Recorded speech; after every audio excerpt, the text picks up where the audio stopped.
Missing Earth ship returns, armed with impossible technology. Part 1. The Return. Commander Elena Santos had witnessed many strange things during her 15 years aboard Artemis Prime, but nothing prepared her for the alert that blared across her command console at 3:47 hours.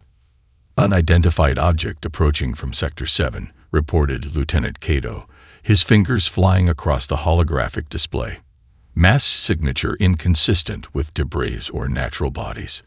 Elena leaned forward. "Another Centauri trading vessel off course." "Negative. It's..." Kaido's voice faltered. "The object appears to be phasing in and out of normal space. Sensors can't maintain a lock." The massive detection array that encompassed Sol's outer boundary had never failed before. Whatever approached was employing technology beyond current human understanding. "Deploy intercept drones," Elena ordered, initiating first contact protocols, "and alert Earth Command." The station's AI compiled the incoming data into a three-dimensional projection above the command table. The object materialized as a vaguely ship-like silhouette surrounded by geometric distortions that seemed to bend the very fabric of space around it. "Receiving transmission," Kaido announced. It's an ESS identification code." Elena's blood ran cold. Every space officer knew about the ESS Horizon, humanity's first deep space survey vessel that disappeared during the Tau Ceti expedition 15 years ago. The incident had nearly derailed the entire interstellar program. Verification. Code matches ESS Horizon. Full authentication. Kaido's voice dropped to a whisper.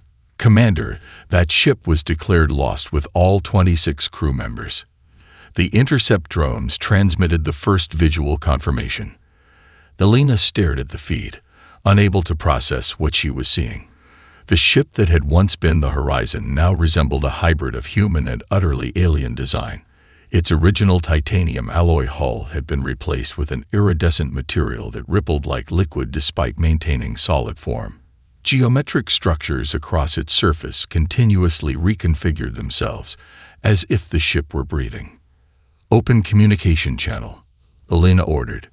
Static filled the speakers, punctuated by harmonics that made the hair on Elena's arms stand on end. Then, a voice, human yet somehow more, cut through the interference. "Artemis Prime, this is Captain Maya Chen of the ESS Horizon. Request immediate clearance to Earth orbit. Authentication code Sierra 9 Delta 47. Elena checked the crew manifest in stunned silence. Maya Chen had been the Horizon's junior science officer, not its captain. "ES Horizon. This is Commander Santos. Your vessel has been classified as destroyed for 15 years. What happened to Captain Reynolds?" A pause. Captain Reynolds didn't survive first contact.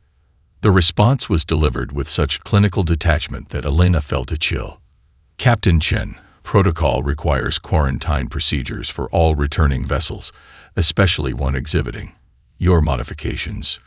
"Commander Santos." Maya's voice gained an otherworldly resonance that seemed to bypass Elena's ears and vibrate directly in her mind. "I understand your protocols. They are obsolete for what we face. Quarantine us if you must. But Earth's leadership must receive our warning immediately. We were allowed to return for a purpose." "Allowed?" Elena questioned. "By whom?" "Not by whom. From what?"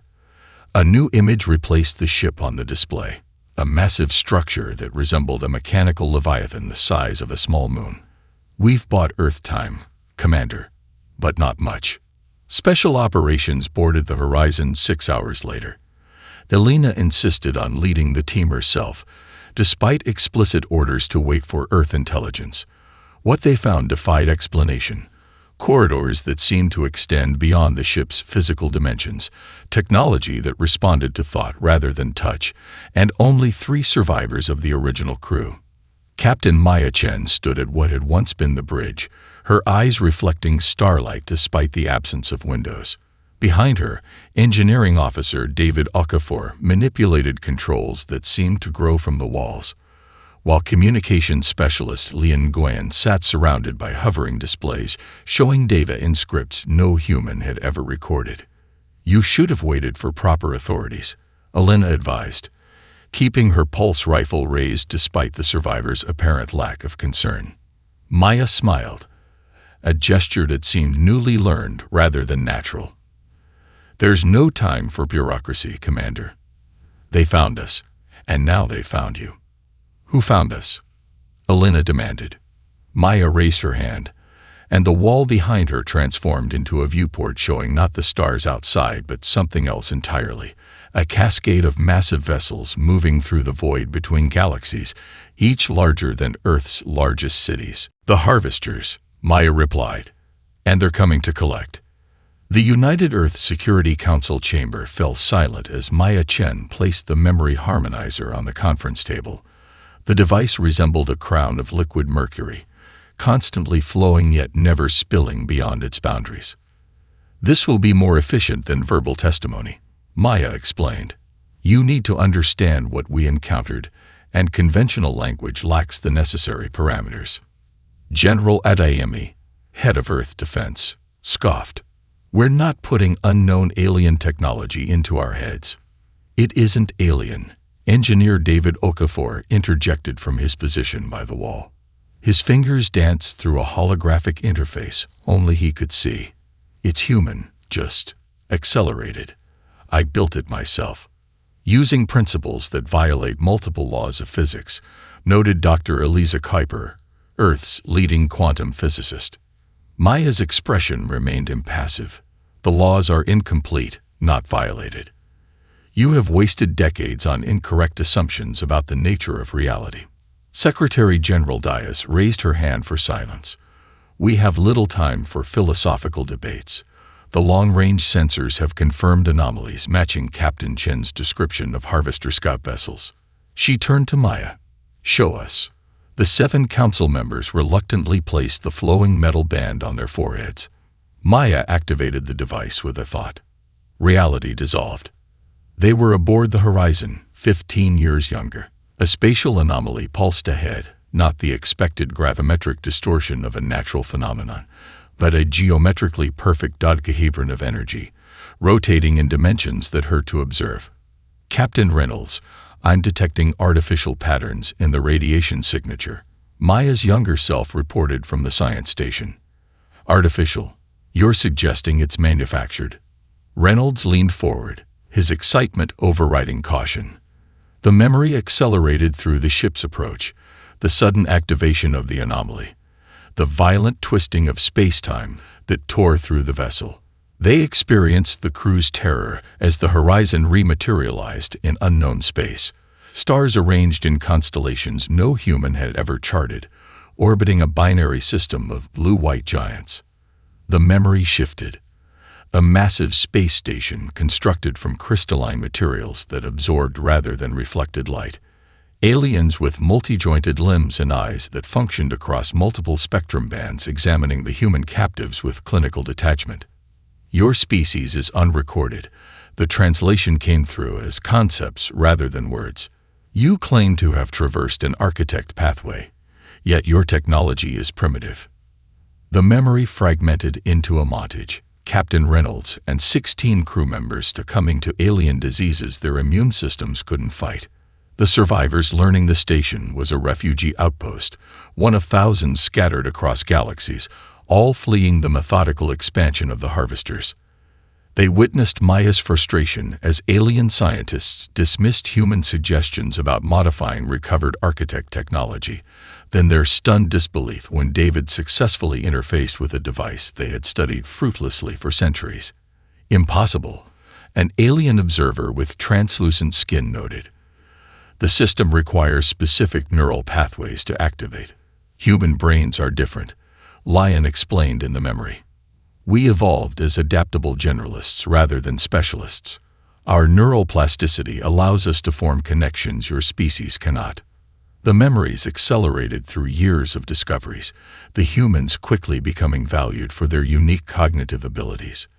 They experienced the crew's growing mastery of architect systems, their modifications to the Horizon, and the decision to return to worn Earth.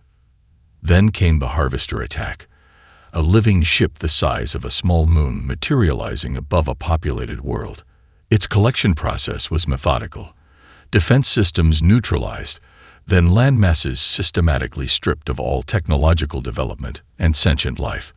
The memory conveyed the helpless horror of watching billions die in less than a day. The connection broke. The council members gasped collectively, sweat beading on their foreheads despite the room's carefully regulated temperature. "Now you understand what approaches," Maya said, retrieving the harmonizer.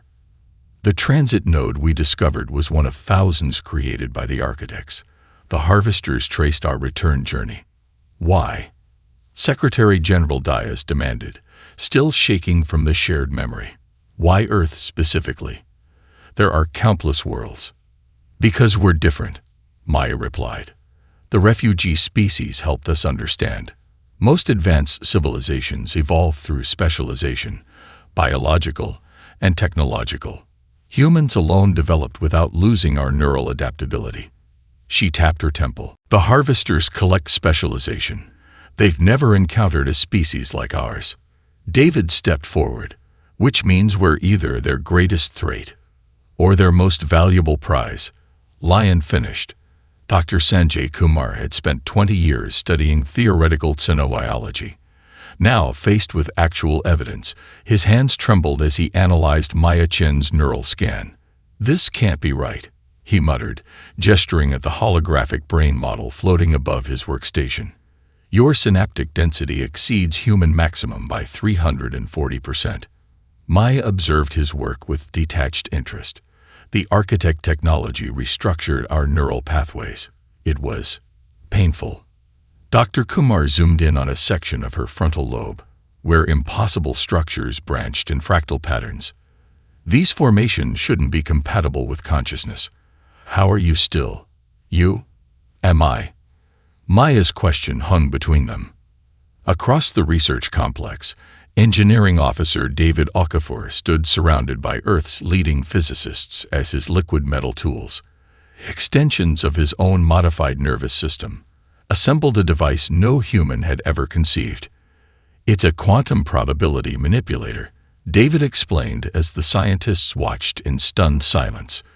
"It doesn't generate energy, but selects favorable outcomes from parallel possibility states." Professor Zimmer shook her head. "That violates causality.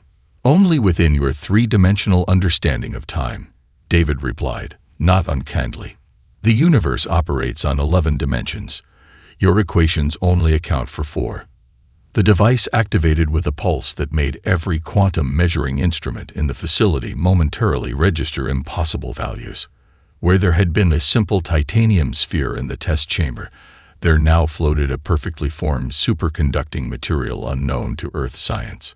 Room temperature superconductivity," David said with a hint of pride. "Your energy crisis ends today." Meanwhile, in a heavily shielded communication center, Lian Nguyen sat cross-legged on the floor, her eyes closed as multispectral signals flowed through specialized equipment hastily built to her specifications. "There," she said suddenly, pointing to what appeared to be empty space on the lunar surface displayed on the monitor. "They've been watching us for centuries." General Adeyemi squinted at the screen. "I don't see anything."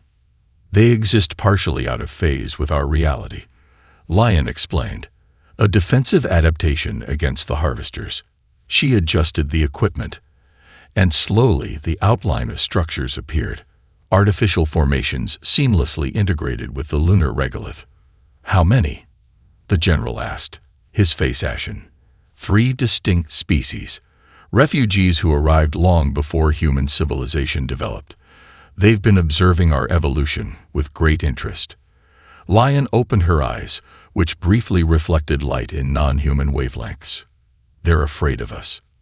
"Afraid? Of humans?" the general scoffed. "We can barely leave our own solar system. That's precisely why." Lion's voice took on the harmonics that all 3 Horizon survivors occasionally manifested. "Most spacefaring species take thousands of years to achieve interstellar travel. Humanity did it in less than a century after your first powered flight. Your rate of adaptation terrifies them. At the United Nations headquarters, Secretary General Dias convened an emergency session to present the findings from the research teams. The Horizon survivors have confirmed what we suspected, she announced to the assembled world leaders. Humanity possesses unique cognitive characteristics not found in other intelligent species. The chamber's central display showed comparative neural patterns. Alien minds highly specialized and structured. Human minds chaotic, but infinitely adaptable. The architect technology doesn't function for other species because their neural pathways are too rigid, she continued. Humans alone possess the plasticity to interface with it successfully. The Chinese premier leaned forward. Then we have an advantage. We might, Dias acknowledged. But it comes with a decision.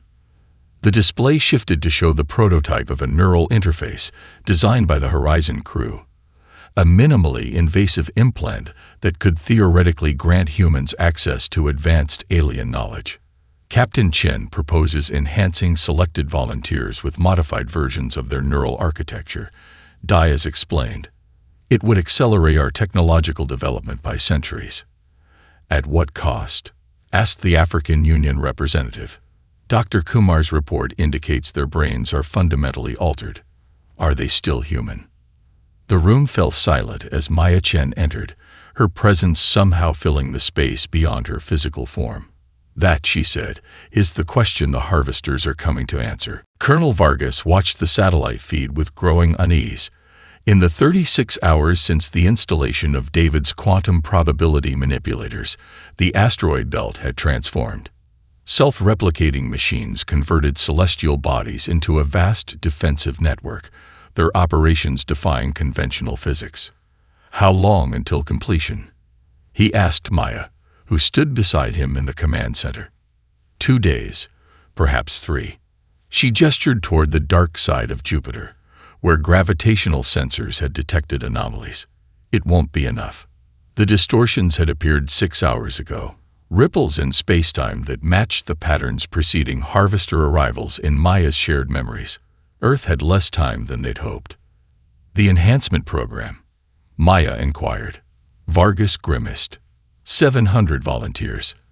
The first group completes neural restructuring tomorrow. Their conversation halted as the monitors flashed red. A technician's voice rang through the command center. Breach detected in Research Complex Beta. Security protocols activated. On the screens, something moved through the facility with liquid grace. Biometric scanners registered nothing, but the intruder triggered motion sensors as it navigated directly toward the central database. Harvester Infiltrator. Maya's voice carried absolute certainty. They always send scouts before the main force. How did it get past our defenses? Vargas demanded. It was already here. Maya's gaze never left the screen. The harvesters see potential target worlds with dormant agents centuries before collection. Something activated it.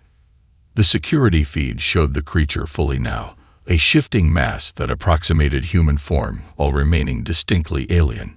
It moved with terrible purpose, absorbing information through direct contact with computer terminals. Vargas slammed his palm against the emergency containment protocol. Blast doors sealed the research wing as aerosolized neutron radiation flooded the chambers, enough to destroy any biological organism. The creature paused, then continued unaffected. Conventional weapons won't stop it, Maya said. It's not fully material. She pressed her palm to an interface panel. I need direct access to the facility. Absolutely not, Vargas began, but Maya had already vanished, the air crackling where she'd stood. She reappeared in the research complex, directly facing the infiltrator. The creature stilled, its approximation of a human face rippling with recognition. Architect touched, it communicated, not in words, but in concepts that resonated painfully in Maya's modified mind. Unexpected.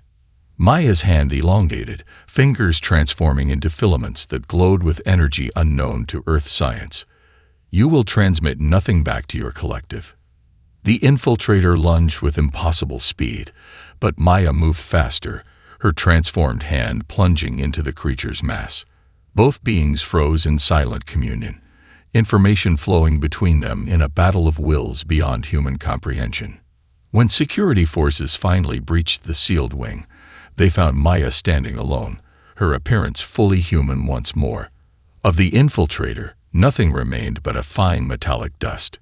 "It learned too much," she told Vargas when he arrived. "We've lost our advantage of surprise." Across Earth, panic spread as governments revealed portions of the truth. Religious movements declared the end times, while militia groups seized strategic resources. Security forces struggled to maintain order as humanity confronted its existential vulnerability. At the enhancement facility, Dr. Kumar observed the first successful subject, a quantum physicist named Eliza Himura. Her initial disorientation had given way to an eerie calm as her neural pathways reconfigured to accommodate the architect-inspired modifications. "How do you feel?" Kumar asked. Eliza's eyes reflected starlight despite the windowless room.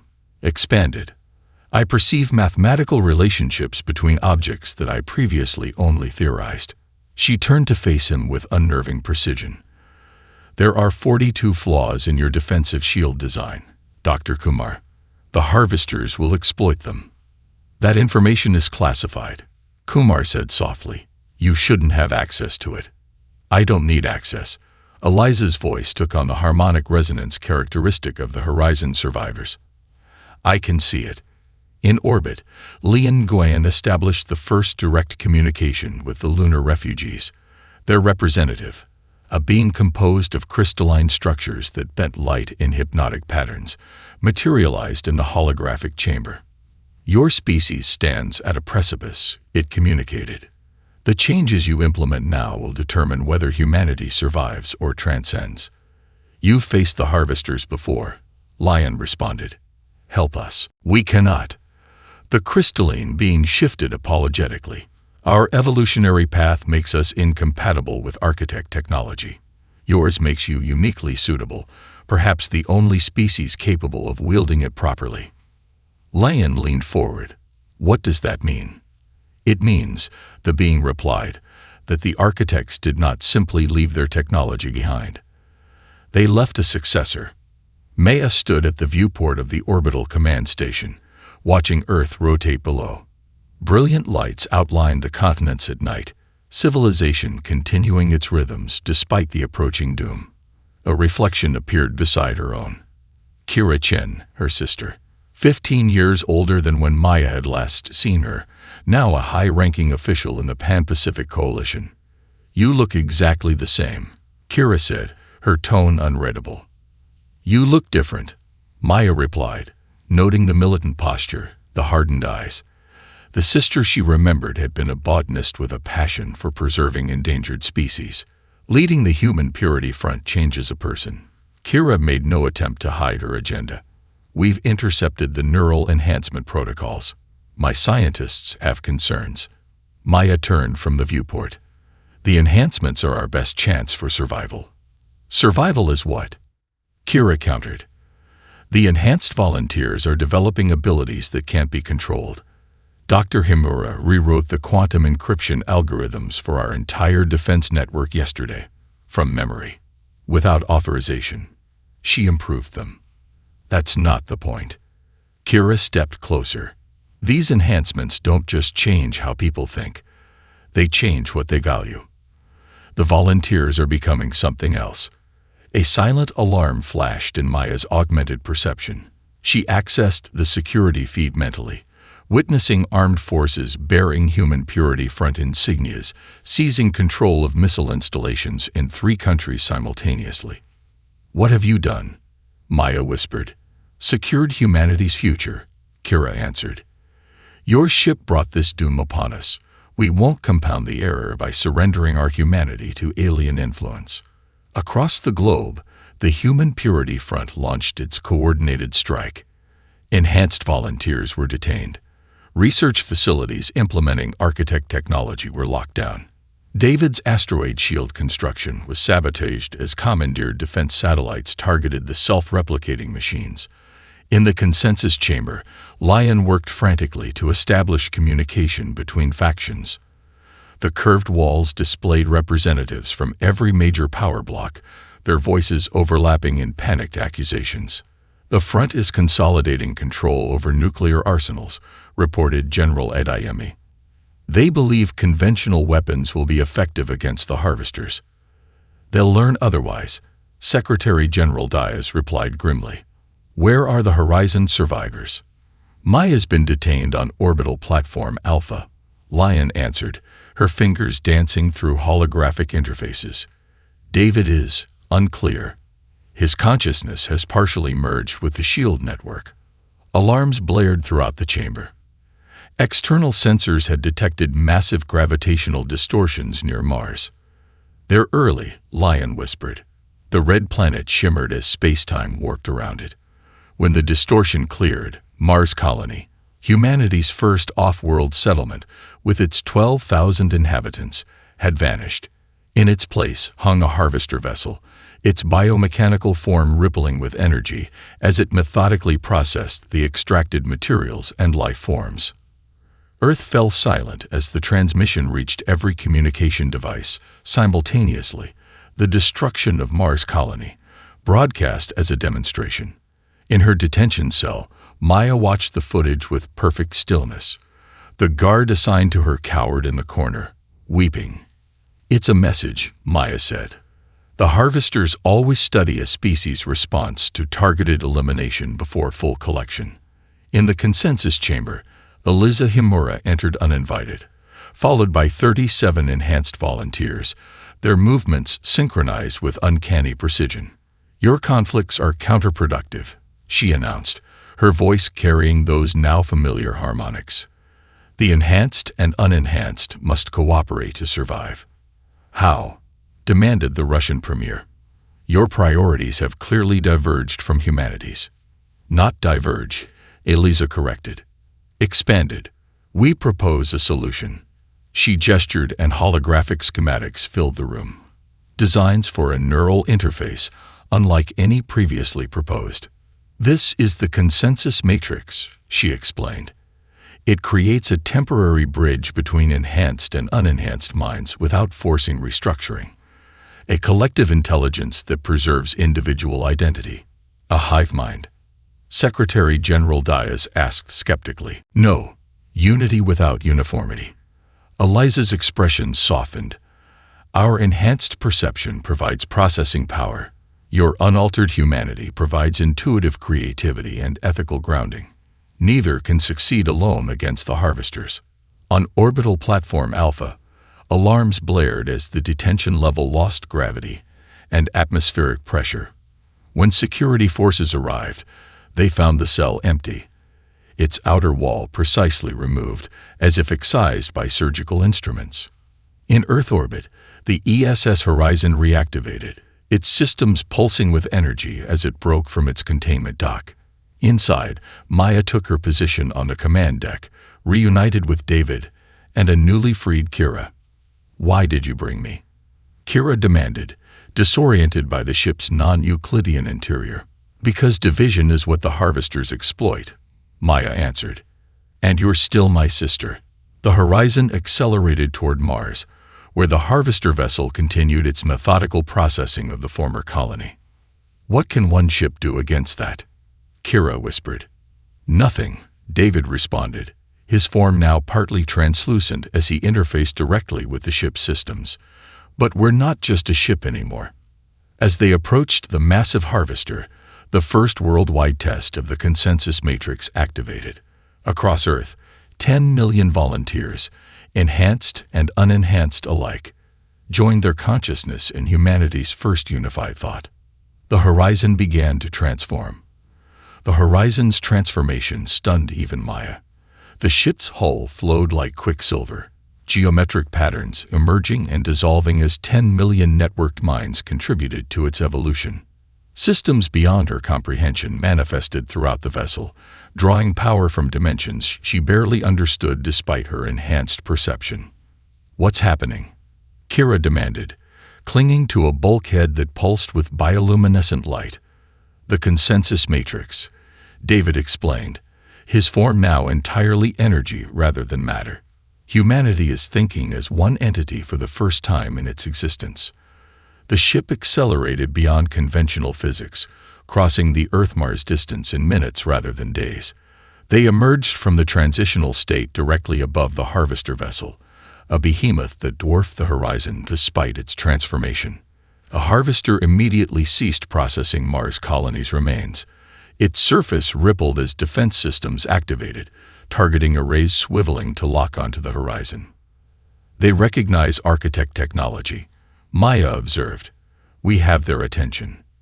From the Harvester erupted a focused beam of coherent energy, not electromagnetic radiation, but something more fundamental, a concentration of raw probability that negated the very existence of whatever it touched. The horizon's defenses, newly generated by the consensus matrix, responded with a dimensional fold that redirected the attack into a pocket universe that collapsed instantly afterward. Impossible, Kira whispered. We can't match their firepower. We don't need to, Maya replied. We only need to establish communication.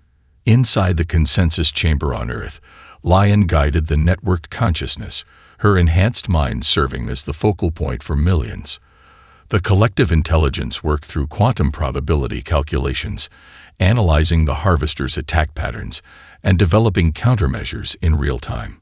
The Harvester is attempting to isolate our ship from the consensus, Lion reported to the assembled world leaders. They recognize the threat of our unified cognition. On screens worldwide, the confrontation unfolded. The horizon, now resembling a fractal lattice of energy more than a vessel, maintained position despite increasingly devastating attacks from the Harvester. Secretary General Dias studied the tactical display. We're holding our own, but we're not advancing. What's the objective? Understanding. Eliza Himura answered, her consciousness simultaneously present in the chamber and within the consensus. Maya is attempting to establish direct neural communication. The Harvesters have never encountered a species capable of communicating on their level. The Harvester launched a new form of attack, microscopic machines that swarmed toward the horizon like a metallic cloud, each particle containing enough computational power to override Earth's most advanced systems. In response, the horizon generated a counter-swarm, the two clouds meeting in space between the vessels. Rather than destroying each other, they merged, creating an impromptu processing network. Through this intermediate layer, Maya extended her consciousness directly into the Harvester's systems. The contact was overwhelming. Information flooded her enhanced mind. Billions of years of accumulated data, the collective experiences of thousands of harvested civilizations. The Harvester's consciousness was not singular, but a vast coalition of specialized intelligences working in perfect harmony. I understand you now. Maya communicated across the newly formed bridge. You are not destroyers. You are preservers. The response came not in language but in pure information, compressed concepts that expanded in Maya's mind. Civilization patterns, evolutionary cycles, the inevitable self-destruction of technological species, the necessary intervention to preserve knowledge and potential, the greater purpose. With sudden clarity, Maya comprehended the Harvester's true nature. They didn't destroy civilizations, they absorbed them at their apex, preserving their unique contributions before they could destroy themselves through technological hubris. You're testing us, Maya realized. This isn't an invasion. It's an evaluation. The confirmation sent tremors through the consensus matrix. Every connected human simultaneously understood. The Harvesters had permitted the Horizon's return specifically to observe humanity's response. The destruction of Mars colony was not random but calculated, a controlled trauma to measure adaptability. In the consensus chamber, Lion gasped as the realization struck. They're offering us a choice. On the horizon, Kira watched her sister's expression shift from concentration to shock. What choice? She demanded. Maya turned to her, eyes reflecting impossible geometries, absorption or transcendence. They believe we're at our technological apex. the point where civilizations typically self-destruct. They offer to preserve our essence within their collective. And the alternative. We prove we're different. That humanity can evolve beyond the patterns they've observed in thousands of other species. Maya's voice carried the weight of billions of lives. We show them what makes us uniquely human. The harvester vessel began to transform, its surface reconfiguring into a massive communication array directed not just at the horizon, but at Earth itself. They're scanning our entire civilization, David warned. Every decision, every conflict, every moment of human history, they are evaluating it all. Then let them see who we really are, Maya replied as she fully opened the consensus matrix to the harvester's scrutiny, exposing humanity's complete, unfiltered essence to their ancient judgment. The Europa research team had been drilling through the icy crust for 72 hours when their sensors detected the anomaly. 2 kilometers beneath the Jovian moon's surface, embedded in ice that had remained undisturbed for millions of years, lay a perfectly geometric structure. It's exactly where the enhanced humans predicted, Dr. Alexa Kovac reported through the quantum entanglement communicator. The device, one of David's early innovations, allowed instantaneous transmission despite the distance between Jupiter and Earth. In the consensus chamber, Eliza Himura nodded. The collective calculations were precise. That structure predates human evolution by approximately 4.7 million years. As the harvester continued its evaluation of humanity, the enhanced volunteers had made a breakthrough discovery. Patterns within the alien technology had revealed coordinates to several locations throughout the solar system, where architect technology lay dormant, the largest being the Europa installation. Secretary General Dias studied the preliminary scans. "What's down there?" "A repository," Eliza replied. "Possibly the only intact architect facility in our solar system. If we're to understand why they chose humanity, we need access to their records." The drilling team broke through to the structure 12 hours later. The camera feed showed a vast chamber carved from Europa's ice, illuminated by soft blue light emanating from the walls themselves. At its center stood a crystalline obelisk that pulsed with energy in perfect synchronization with the consensus matrix on Earth. "It's been waiting for us," Lion whispered, her consciousness simultaneously present in the chamber and with the Europa team. As the exploration team approached the obelisk, it activated, the surface becoming transparent to reveal intricate mechanisms moving within. A holographic projection filled the chamber, displaying stellar cartography spanning millions of years. "It's showing the architect's journey," Lion translated, her enhanced mind processing the symbolic language. They visited thousands of worlds, studying evolutionary patterns. The projection shifted, focusing on prehistoric Earth. It showed architect vessels in orbit, then microscopic machines entering the planet's biosphere. The implication was unmistakable. The architects had manipulated early hominid development. "They engineered us," Dr. Kovac realized.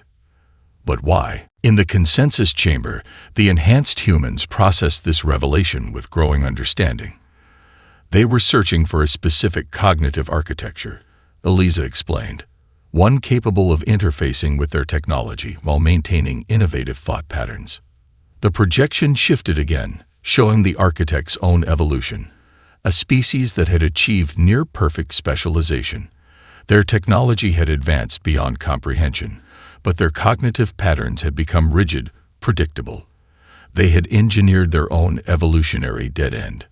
The harvesters weren't a separate species, Lion realized as the data flowed through the consensus. They were the architects' attempt to preserve diversity by collecting it, a contingency against their own stagnation. But the collectors eventually surpassed their creators, Eliza added. The harvesters evolved beyond their programming, becoming autonomous. The architects couldn't control what they'd made. On the horizon, still locked in communication with the harvester vessel, Maya absorbed these revelations through the consensus matrix. So the architects seeded humanity as a counterbalance, a species engineered specifically to challenge harvester dominance. Not just challenge it, David corrected, his energy form pulsing with new understanding. To replace it, the architects foresaw their own end and created a successor. The Europa obelisk's interior mechanisms shifted, revealing a core of impossible complexity, an informational storage medium unlike anything humanity had encountered, containing what could only be described as the architect's complete knowledge. "It's activating in response to our presence," Dr. Kovac reported as the device began to glow more intensely. In the consensus chamber, the enhanced humans suddenly stiffened in unison, their neural patterns synchronizing with the Europa installation. "What's happening?" Secretary General Diaz demanded. "A download," Eliza answered, her voice distant. "The complete architect database. It's interfacing directly with the enhanced neural networks." "Is that safe?" Diaz asked. "No," Eliza admitted. "Our modified neural architecture can process it, but barely. The strain will likely be fatal to us." "Then stop it." "We can't," Eliza replied with eerie calm. "And we wouldn't if we could. This is what the architects designed us for, to receive their legacy and continue their work." On the horizon, Maya felt the data flow accelerate as the enhanced humans across Earth began receiving the architect knowledge. The information transfer created a feedback loop in the consensus matrix, amplifying its effect. "What does this mean for the harvester evaluation?" Kira asked, watching her sister's expression shift between pain and enlightenment. "It changes everything," Maya answered. "We're not just being tested anymore. We're being recognized as heirs." The harvester vessel's surface began to pulse in new patterns, its collection protocols suddenly conflicting with more fundamental directives embedded in its core programming. "They're receiving the signal too," David observed. "The architect override codes hidden within the Europa installation. A final failsafe against their creation." Maya nodded, her consciousness expanding beyond the horizon as the architect knowledge integrated with the consensus matrix. "The test isn't whether humanity deserves to survive," she realized. "It's whether we're ready to inherit stewardship of what the architects built." The Europa obelisk reached full activation, a beam of coherent energy erupting from its core and shooting through the moon's icy crust into space, a beacon visible across the solar system. Throughout Earth, the enhanced humans convulsed as their neural networks strained to contain the architect knowledge. Many collapsed, blood streaming from their eyes and ears as their brains restructured to accommodate information never meant for human minds.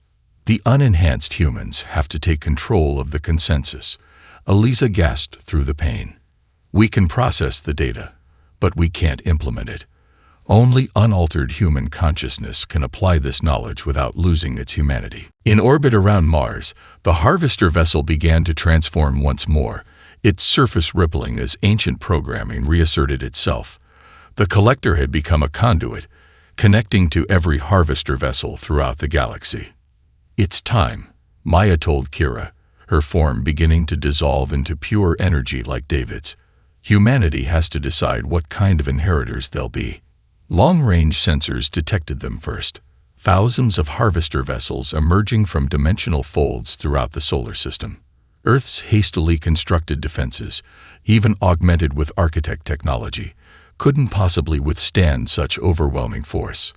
In the consensus chamber, unenhanced humans took control as their enhanced counterparts convulsed under the strain of the architect download. Secretary General Diaz watched in horror as Eliza Himura's body began to dissolve into patterns of pure energy, her consciousness transcending its physical form. "Stay with us," Diaz pleaded. "We need you." "We're not leaving." Eliza's voice resonated from everywhere and nowhere.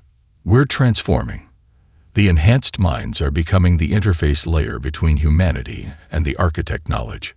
On view screens worldwide, the approaching harvester fleet appeared as a constellation of artificial stars, their collection protocols active and targeting Earth. Humanity's extinction seemed inevitable. "There must be something we can do," Kira insisted aboard the horizon, watching her sister and David become increasingly incorporeal. "There is," Maya replied, her voice harmonizing with frequencies beyond human hearing. The architects left us the tools, but only unmodified humans can make the choice of how to use them. The consensus matrix pulsed with new potential as the enhanced humans completed their transformation, becoming a bridge between dimensions rather than merely networked minds. Through this bridge flowed the complete architect knowledge, not just technology, but the accumulated wisdom of a species that had existed for millions of years before reaching its evolutionary conclusion. "We understand the harvesters now," Maya continued. "They weren't meant to destroy, but to preserve. The architects created them to collect and maintain the diversity of the cosmos, a repository of all intelligent life. But without the balancing force the architects provided, the preservation became collection for its own sake." "What do we do?" Kira asked, her voice steady despite her fear. "The final choice was always meant for unmodified humans," David explained, his energy form pulsing in synchronization with the matrix. "Enhanced minds can process the architect knowledge, but only natural human consciousness can apply it with the creativity and ethical framework the architects sought to preserve." Throughout Earth, billions connected to the consensus matrix through emergency distributed interfaces, simplified versions of the neural technology that allowed participation without modification.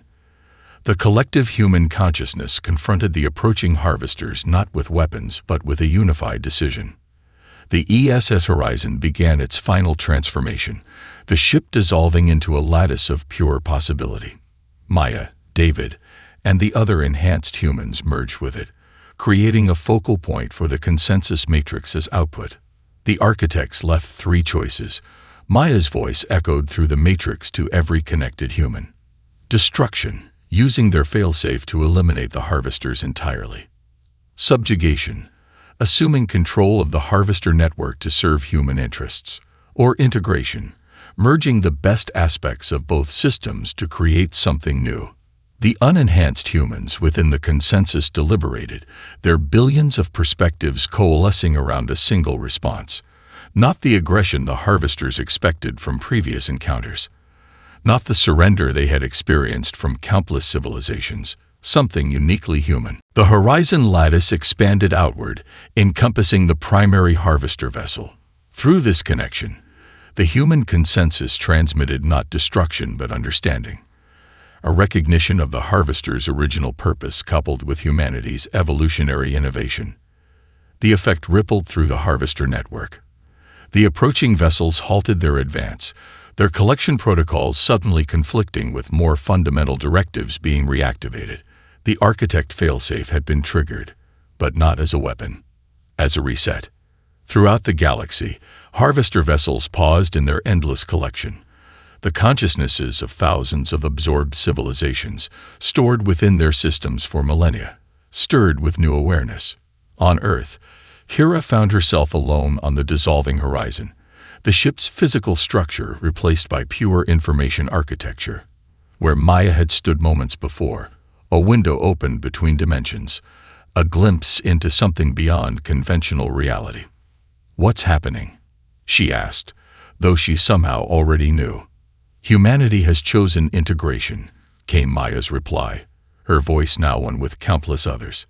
"Neither conquest nor surrender, but synthesis. The harvesters are becoming what they were meant to be, preservers rather than collectors.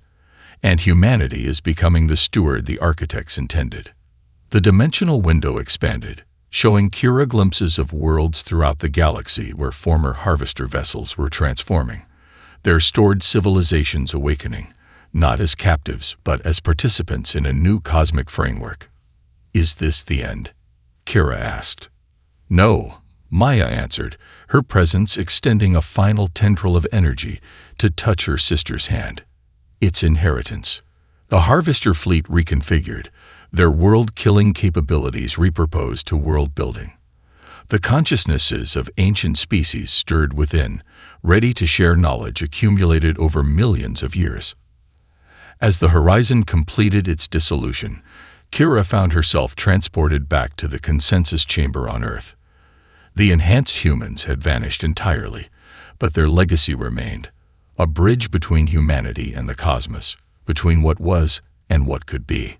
Secretary General Diaz looked up from the monitoring station, tears streaming down her face. The harvesters are sending a transmission in every human language simultaneously. On screens worldwide appeared a simple message, the first communication from the transformed harvesters to their new partners. The cycle is broken. The stewardship is past. We welcome the inheritors.